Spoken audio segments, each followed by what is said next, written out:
ఒకటి రెండు మూడు నాలుగుకు అర్థమేమిటో చెప్పనా? చెప్పుకో, త్వరగా చెప్పుకో.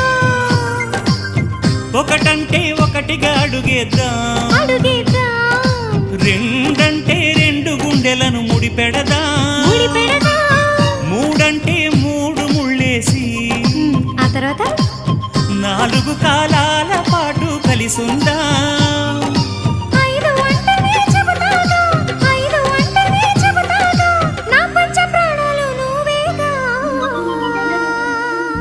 అమ్మావు ఇల్లు ఈగ చదివానాడు,